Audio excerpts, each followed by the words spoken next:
Hello दोस्तों, मैं Sarla Yadav SY Hindi platform channel पर एक बार फिर से आप सभी का हार्दिक अभिनंदन करती हूं। और आज की इस वीडियो लेक्चर में हम पढ़ेंगे शब्द विचार। और ये मेरे पास है DSSB PGT हिंदी का सिलेबस है। और TGT PGT हिंदी का सिलेबस लगभग सेम है, सेम ही बातें हैं, क्योंकि हिंदी साहित्य एक जैसा ही है, चाहे वो कोई भी प्रतियोगी परीक्षा हो। तो आज की हमारी होगी वीडियो नंबर 21 और आज तक मैं क्लास नंबर 20 तक मैं डाल चुकी हूँ। जिसने भी नहीं देखी हैं वो देख लें, अपने नोट्स बना लें। और सारी की सारी वीडियो आपको सिलेबस के अकॉर्डिंग मिलेगी और मैंने दिखाकर बनाई है कि सिलेबस में से हम कहाँ से पढ़ रहे हैं। तो एक हिंदी व्याकरण की अगर मैं बात करूँ तो जो पद विचार था इसके ऊपर मैं डाल चुकी हूँ और यहाँ से एक प्रश्न लाजमी बनता है, जरूर पेपर में पूछा जाता है। तो आज और संधि, समास, रस ये मैंने पहले से ही अपने चैनल पर पढ़ा रखे हैं। विपरीतार्थक, अनेकार्थी, पर्यायवाची ये शब्द जो है मैंने सारे डाल रखे हैं अपने चैनल पर, तो आप वहाँ से देख लें। और अब हम थोड़ी सी वीडियो जल्दी जल्दी हिंदी व्याकरण की करेंगे और यहाँ से हम पढ़ेंगे आज की वीडियो में शब्द विचार और एवं शब्द भंडार। अब यहाँ से आप देखेंगे कि इस टॉपिक के अंतर्गत आपको क्या क्या पढ़ना है। तो शब्द विचार यानी कि शब्द क्या है। अगर हम आपको पता है कोई भी जो भाषा है उसका निर्माण शब्दों से होता है और शब्द का निर्माण वर्ण से होता है। तो वर्ण भाषा की छोटी से छोटी इकाई होती है, ठीक है। तो शब्द एवं शब्द भंडार। अब शब्द भंडार के अंतर्गत क्या आ जाएंगे, जब हम शब्दों का वर्गीकरण करेंगे कि हिंदी भाषा के जितने भी शब्द हैं उसको वर्गीकरण कैसे किया गया है, उत्पत्ति के आधार पर, रचना के आधार पर, बनावट के आधार पर, ठीक है, प्रयोग के आधार पर, ये सारे आज की इस वीडियो में हम पढ़ेंगे। और फिर शब्द भंडार का अर्थ है कि यहाँ पर आपको पर्यायवाची, अनेकार्थी, समानार्थी, विपरीतार्थक ये सारे शब्द आपको यहाँ पर करने हैं। तो ये जो टॉपिक है वो सारा याद करने वाला है। आप हमारे चैनल पर जाइए, आपको अनेक शब्दों के लिए एक शब्द, पर्यायवाची शब्द, विपरीतार्थक शब्द ये सब आपको मिल जाएंगे। और अगर नहीं मिलते हैं तो आप कमेंट कीजिए, मैं ज़रूर वीडियो का लिंक आप तक शेयर कर दूंगी। तो आज की इस वीडियो में हम पढ़ेंगे शब्द विचार। और शब्द विचार देखें तो शब्द को जो 3 भागों में वर्गीकृत किया जाता है, ठीक है। रचना के आधार पर पढ़ेंगे हम और फिर स्रोत अथवा प्रयोग की दृष्टि से। अब प्रयोग की दृष्टि से जो शब्द होते हैं वो 2 प्रकार के होते हैं, विकारी और अविकारी होते हैं, ठीक है। और रचना की दृष्टि से 3 प्रकार के होते हैं, व्युत्पत्ति या स्रोत या रचना या बनावट के आधार पर। हम सारे बारी बारी करके यहाँ से पढ़ने वाले हैं। तो शुरुआत करती हूँ आज के इस वीडियो की। और इसमें हम पढ़ेंगे, छोटी छोटी वीडियो डालूंगी क्योंकि गर्मी का टाइम है और मुझे बनाने में भी थोड़ी दिक्कत होती है और अपलोड करने में भी वीडियो थोड़ी बड़ी हो जाती है। तो आज हम पढ़ेंगे शब्द विचार। और शब्द विचार में हम क्या पढ़ने वाले हैं, आपके सिलेबस में मैंने आपको दिखाया है रचना के आधार पर। और साथ ही मैं ये भी बताऊंगी आपको कि जैसे बच्चों की तरह आपको पढ़ना नहीं है कि शब्द किसे कहते हैं, इसके कितने भेद होते हैं, इसकी क्या परिभाषा है। इस प्रकार के प्रश्न जो है प्रतियोगी परीक्षाओं में नहीं पूछते हैं। तो प्रश्न कहाँ से बनता है वो मैं आपको जरूर बताऊंगी। तो रचना के आधार पर हम शब्द पढ़ेंगे। उसके बाद रचना के आधार पर 3 प्रकार के शब्द हैं, रूढ़, यौगिक और योग रूढ़। उसके बाद हम प्रयोग के आधार पर शब्द के भेद पढ़ेंगे, विकारी और अविकारी, ठीक है। और उसके बाद आता है उत्पत्ति या उद्गम के आधार पर। तो आपसे इनमें से कोई भी एक नाम दे सकता है पेपर में, आपको कंफ्यूज नहीं होना है। चाहे तो उद्गम कहे, चाहे उत्पत्ति कहे, चाहे स्रोत कहे या इतिहास के आधार पर कहे, तो बात एक ही है और यही आपको पढ़ने हैं। तो ये टॉपिक जो है छोटा नहीं है, अपने आप में बहुत बड़ा है। तो ये उत्पत्ति या स्रोत के आधार पर तत्सम, तद्भव, देशज, विदेशज और एक शंकर शब्द भी आते हैं। कई बार इनके 5 भेद कर दिए जाते हैं। तो ये इनका वर्गीकरण है। और फिर हम पढ़ेंगे अर्थ के आधार पर शब्दों का वर्गीकरण। तो अर्थ के आधार पर एकार्थी, अनेकार्थी और ये आ जाएंगे। तो शुरू करते हैं कि प्रश्न कहाँ से पूछते हैं। जो पहला ही टॉपिक है वो हमारा बहुत ही इम्पोर्टेंट है, इसे हम पढ़ेंगे, ठीक है। तो देख लेते हैं सबसे पहले कि शब्द किसे कहते हैं। और शब्द के साथ आपको थोड़ा सा ध्यान रखना है पद का भी, ठीक है। शब्द और पद में बच्चों अंतर है और ये प्रश्न कई बार पेपर में पूछ लिया जाता है, ठीक है। तो जैसे मेरे पास एक शब्द है, जैसे कि अनेक है, ठीक है। अनेक एक शब्द है मेरे पास। अगर मैं अकेला ऐसे लिखूं, मैं कहूँगी बच्चों बताओ ये क्या है, तो आप बोलोगे कि मैम ये एक शब्द है। अब मैं बोलूँ कि मेरे पास अनेक पुस्तक है, तो उसमें क्या होगा, ये अनेक, मेरे पास अनेक पुस्तक हैं। इस प्रकार से मेरे पास अनेक पुस्तक हैं, तो ये एक वाक्य बन गया है, मेरे पास अनेक पुस्तक हैं। अब यहाँ पर मैं पूछूं कि अनेक क्या है, तो आप बताएंगे कि पद है। तो इसका मतलब आप समझे कि जब कोई भी शब्द वाक्य से बाहर होता है तो वह शब्द कहलाता है, और जब वही शब्द वाक्य के अंदर प्रयोग हो जाता है तो वह पद कहलाता है। तो इस बात का आपको ध्यान रखना है। तो शब्द किसे कहते हैं? दो या दो से अधिक वर्णों या अक्षरों के सार्थक समूह को शब्द कहते हैं। इसमें शब्द अनेक वर्णों के मेल से बनता है, जैसे सर्वनाम, संज्ञा आदि। अब मैंने बताया कि जो शब्द है वो वर्णों के मेल से बनता है, तो ये बच्चों वाली परिभाषा है और आपने बहुत अच्छे से पढ़ रखे होंगे। तो शुरुआत करते हैं। रचना के आधार पर जो शब्द हैं, हिंदी भाषा में शब्दों के तीन भेद बताए गए हैं। रचना के आधार पर शब्द के तीन भेद हैं। अब देखो ये वेरी मोस्ट इंपॉर्टेंट प्रश्न है।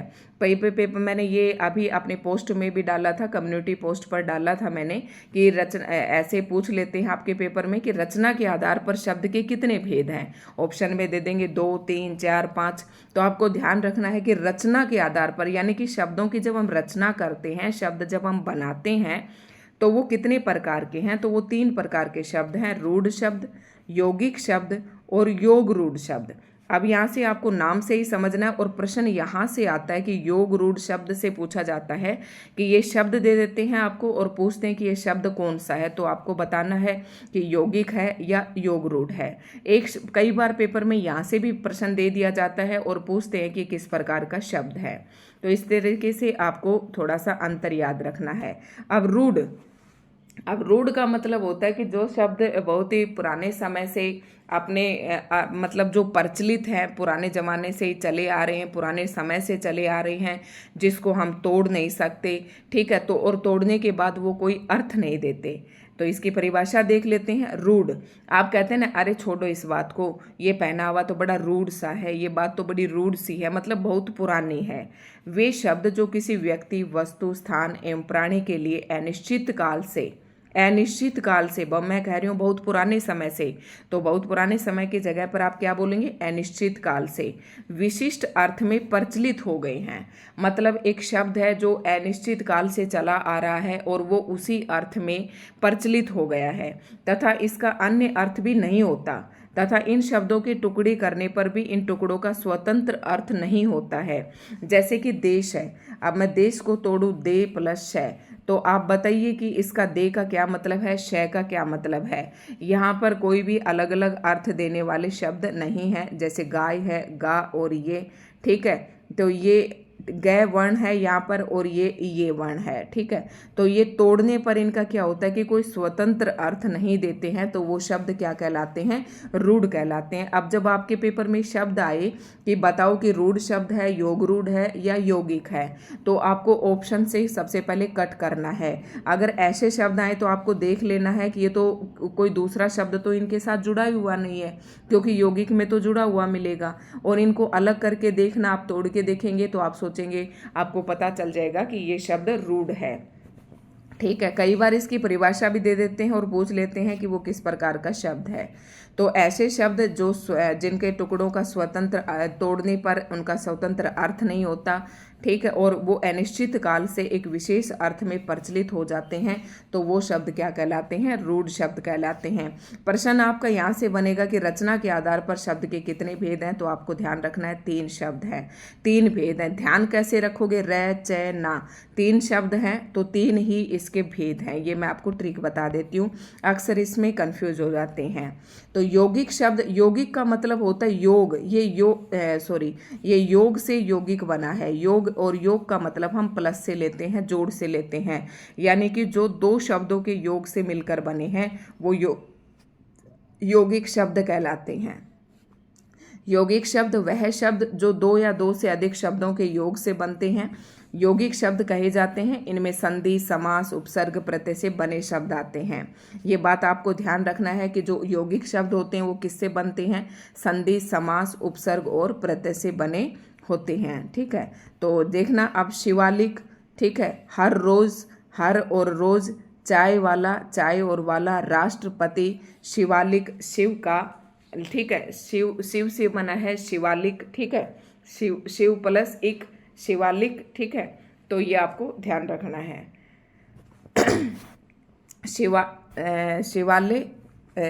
शिवालिक ये भी दो शब्दों के मेल से बना है, हर रोज ये भी दो शब्दों के, तो ये क्या हो जाएगा, यौगिक शब्द हो जाएंगे, ठीक है। अब तीसरा आता है योग रूढ़, यानी कि योग, योग का मतलब दो शब्दों के मेल से तो बने हैं और वो प्लस में साथ में क्या है, रूढ़ भी हैं।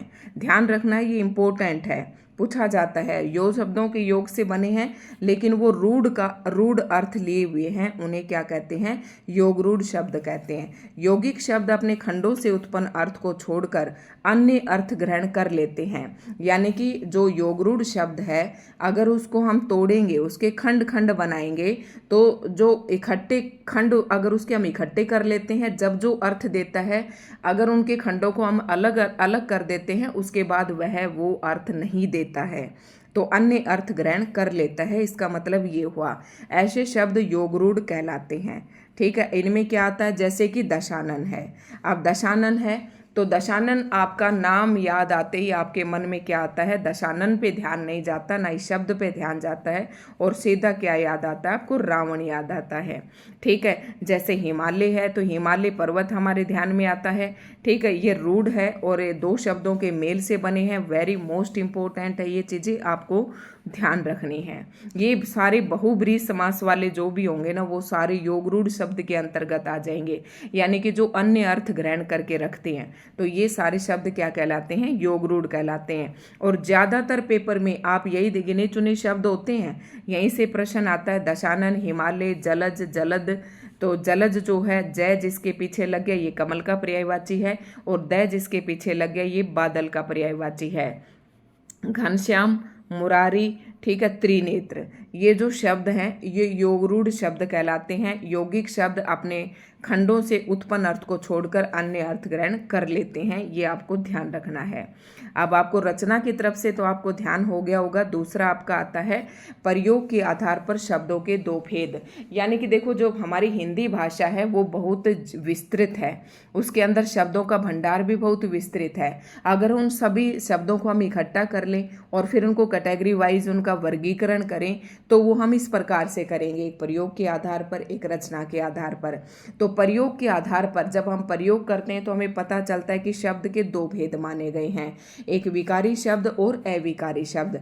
अब विकारी शब्द के अंतर्गत आपके आ जाते हैं सारे संज्ञा, जैसे हिंदी के सारे व्याकरण की बात करूं मैं तो संज्ञा, सर्वनाम, क्रिया, ठीक है, और विशेषण, ये सारे किसके अंतर्गत आ जाते हैं, आपके विशेषण, ये सारे किसके अंतर्गत आ जाते हैं, विकारी शब्द के अंदर।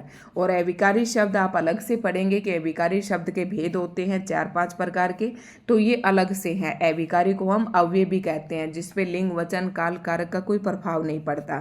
तो जो हमारे संज्ञा, सर्वनाम, क्रिया, विशेषण है ये विकारी शब्द में आते हैं, ठीक है। अब आप कैसे पढ़ेंगे कि विकारी शब्द कौन से होते हैं, यानी कि जिसमें विकार उत्पन्न हो सकता है। अब यहाँ पर विकार का मतलब है कोई परिवर्तन, ठीक है। और शब्दों में परिवर्तन किसके कारण होता है, या तो लिंग के कारण, या वचन के कारण, या पुरुष या काल आदि के आधार पर परिवर्तित हो जाते हैं, उन्हें विकारी शब्द कहते हैं। तो विकारी शब्द के अंतर्गत कौन कौन से आते हैं, संज्ञा, सर्वनाम, क्रिया और विशेषण, ये आपको ध्यान रखना है, ठीक है। अविकारी शब्द कौन से होते हैं, वे शब्द जो लिंग, वचन, काल आदि के अर्थ पर परिवर्तित नहीं होते, उन्हें अविकारी शब्द कहते हैं। अब इनका अब पढ़ाने को तो ऐसे पढ़ा देते हैं, लेकिन एक बार मैं आपको विकारी शब्द बताती हूँ कि आपको पता कैसे चलेगा। जैसे कि मैंने लड़का शब्द ले लिया। अब लड़का शब्द क्या है, एक जातिवाचक संज्ञा है। लड़का शब्द क्या है, जातिवाचक संज्ञा। अब इसमें विकार कैसे उत्पन्न होगा, अब जब मैं लिंग के दृष्टिकोण से देखूं तो लड़का का मैं क्या कर सकती हूँ, लड़की, तो ये लिंग के अनुसार बदला, परिवर्तन हुआ, इसके अंदर विकार उत्पन्न हुआ, तो ये लिंग के कारण हुआ, ठीक है। अब लड़का है, इसको मैं वचन के कारण भी बदल सकती हूँ, जैसे लड़का का क्या हो जाएगा, लड़के। तो यानी कि ये जो शब्द है ना, ये लड़का जो शब्द मैंने लिखा था, ये लिंग वचन के कारण क्या हो रहा है, बदल रहा है, इसमें परिवर्तन हो रहे हैं, तो ये शब्द क्या कहलाएंगे? विकारी शब्द कहलाएंगे। और ऐसे ही अगर मैं अविकारी शब्द लूँ, जैसे कि मैं ले लेती हूँ एक अचानक नाम का शब्द, जैसे कि अचानक मैंने ये शब्द ले लिया। अब ये शब्द जो है ये अविकारी शब्द है। आप इसे मुझे लिंग के अनुसार बदलिए, इसका लिंग बदलो, नहीं बदल सकते। वचन के अनुसार नहीं बदल सकते, काल के अनुसार आप नहीं बदल सकते। तो क्या आ जाएगा? ये शब्द क्या होते हैं? अविकारी शब्द। ऐसे शब्द क्या कहलाते हैं? अविकारी शब्द या अव्यय शब्द। एक और शब्द लेती हूँ मैं, जैसे धीरे धीरे। आप ये बताइए, इसका आप मुझे विकार करके दिखाइए। आप इसे नहीं बदल सकते। आप हर स्थिति में ये धीरे धीरे शब्द ही रहेगा, चाहे वाक्य में आप किसी भी प्रकार से प्रयोग करें, ये दोनों शब्द ऐसे ही आएंगे आपके। ठीक है। उसके बाद अगर मैं लिखूँ ऊपर, तो ऊपर, नीचे, ये सारे शब्द क्या हैं आपके? जो बदलते नहीं हैं। ठीक है, वो सारे क्या कहलाते हैं? अविकारी शब्द कहलाते हैं। जब हम अविकारी शब्द का टॉपिक पढ़ेंगे, जैसे अविकारी शब्द के कई भेद होते हैं, ये क्रिया विशेषण होते हैं, ठीक है, ये हम बाद में पढ़ेंगे। ठीक। और अव्यय शब्द अब आपको समझ में आ गया होगा कि अविकारी शब्द जैसे कि परिभाषा के अंदर लिखा हुआ होता है कि जो शब्द लिंग, वचन, काल आदि के अर्थ पर परिवर्तन नहीं होते हैं, तो आप ये समझेंगे कि कैसे परिवर्तन होता है। तो ये मैंने आपको बता दिया है। अब देखो, एक प्रश्न है आपके पेपर में पूछा जाता है कि संज्ञा के विकारी शब्द बताइए, सर्वनाम के विकारी शब्द बताइए, क्रिया के विकारी शब्द। और ये ना आपको कहीं ढूंढने से भी नहीं मिलेगा, लेकिन इनके ऊपर मैं एक स्पेशल वीडियो बनाऊंगी, क्योंकि यहाँ से एक नंबर 100% आता है। टीजीटी, पीजीटी, एस्टेट में तो ये नंबर 1 नंबर का रखा हुआ मिलता है, चाहे आप पुराने पेपर उठाकर देख लें। तो ये मैं आपको बताऊंगी। अब संज्ञा के विकारी आपको मैंने अभी बताया, तो लिंग और वचन तो इसके विकारी तत्व होंगे ही होंगे। ठीक है, फिर भी मैं आपको एक अलग से वीडियो बनाकर इनकी डाल दूंगी। अब हम बात करेंगे उत्पत्ति, यानी कि शब्दों की जब उत्पत्ति हुई, उनके आधार पर या उनके उद्गम के आधार पर, यानी कि उत्पत्ति कहाँ कहाँ से किस शब्द की हुई। तो कोई शब्द तो हमारे पास देशज हैं। ठीक है, पहले तो हम तत्सम लेते हैं। कुछ शब्द हमारे पास सत्सम है, कुछ हमारे तद्भव हैं, और कुछ शब्द देशज हैं और कुछ विदेशज हैं, यानी कि कुछ विदेशी भाषाओं से आए, कुछ शब्द देसी भाषाओं से आए, कुछ शब्द हमने संस्कृत से लिए, और कुछ शब्द ऐसे थे जो संस्कृत से हिंदी में आए। तो ऐसे हमारे पास हो गए शब्दों का भंडार। इन्हें कहलाते हैं शब्दों की व्युत्पत्ति। ये मैं आपको खोलकर इसलिए बता रही हूँ ताकि आप कंफ्यूज ना हो। ठीक है, और आपको याद हो जाए इनके भेद। ठीक है, कि कहाँ से हुआ, कि कोई शब्द कहाँ से आया, उसका उद्गम स्थान क्या है, तो वो कहलाता है उत्पत्ति के आधार पर। इसी आधार पर ये विभाजन किया गया है। इसे विविध नामों से जाना जाता है। इसे उद्गम, उत्पत्ति, इतिहास या स्रोत। आपको ये चारों नाम जरूर याद रखने हैं, क्योंकि पेपर में कई बार स्रोत के आधार पर पूछ लेते हैं, कई बार उद्गम लिखा हुआ आ जाता है, कई बार उत्पत्ति लिखा हुआ आ जाता है, और इसी चक्कर में आपका जो प्रश्न है वो गलत हो जाता है। ठीक है, दृष्टि से किया गया वर्गीकरण भी कहते हैं। इस दृष्टि से शब्द के मुख्य रूप से 4 भेद किए जाते हैं।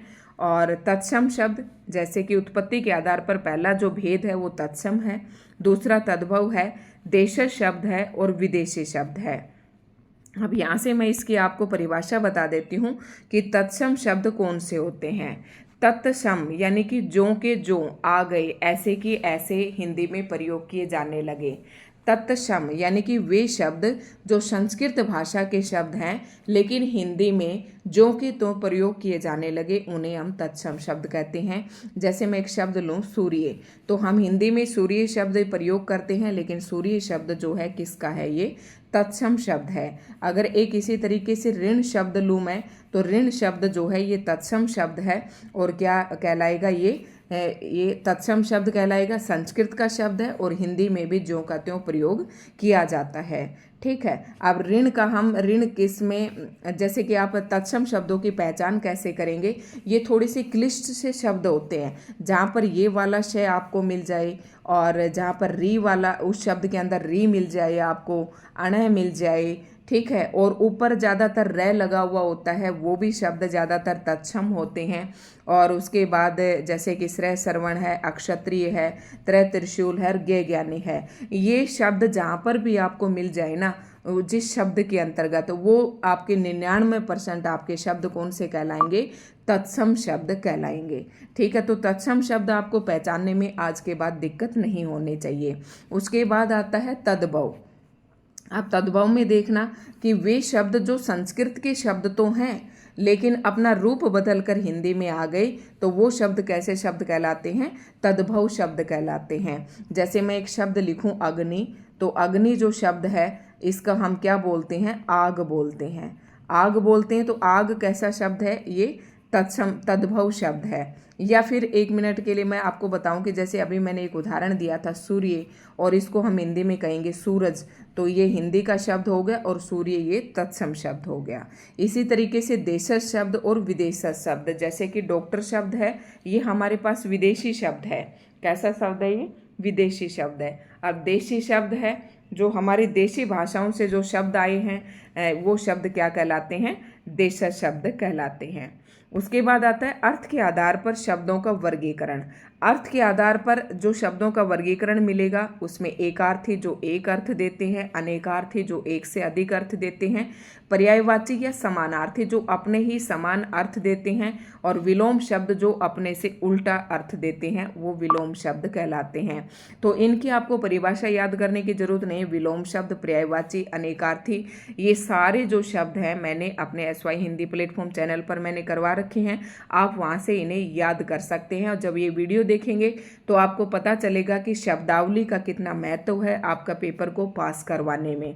तो दोस्तों, आपको वीडियो कैसी लगी, अगर अच्छी लगे तो कमेंट करके ज़रूर बताएं, वीडियो को लाइक एंड शेयर करें। और हम ज़्यादातर 5-10 दिन के अंतर्गत जो है हिंदी व्याकरण को जो है लगभग हम समाप्त करेंगे, और आप हमारे साथ बने रहे, इसके लिए आप चैनल को सब्सक्राइब ज़रूर कर लें। तो अधिकतर विद्वानों ने उपयुक्त वर्गीकरण के अंतर्गत उपयुक्त 4 प्रकार ही माने हैं, एकार्थी, अनेकार्थी, पर्यायवाची और विपरीतार्थक।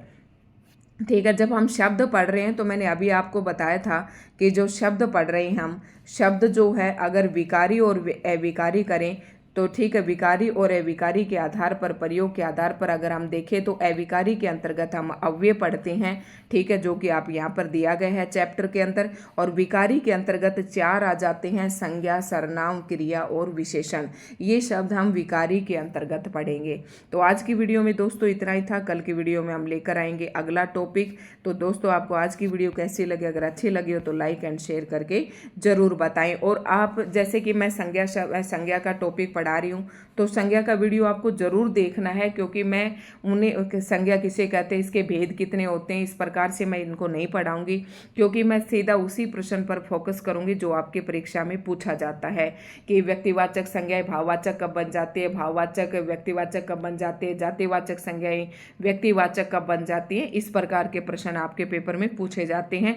तो हम कल की वीडियो में पढ़ेंगे संज्ञा शब्द, और उसी के लिए आप हमारे चैनल पर बने रहें। तो चैनल को आप सब्सक्राइब जरूर कर लें, ताकि कल की जब मैं वीडियो डालूं तो आप तक नोटिफिकेशन पहुंच सके। और हिंदी साहित्य की अगर बात करूं तो अभी तक मैं लगभग 20-21 वीडियो डाल चुकी हूं, और आदिकाल, भक्तिकाल, रीतिकाल और आधुनिक काल, नाटक, कहानी, निबंध सब मैंने अपने चैनल पर करवा रखे हैं। भाषा से संबंधित टॉपिक भी मैंने करवा रखे हैं, तो आप वहां से जाकर सर्च कीजिए और जरूर देखिए। धन्यवाद।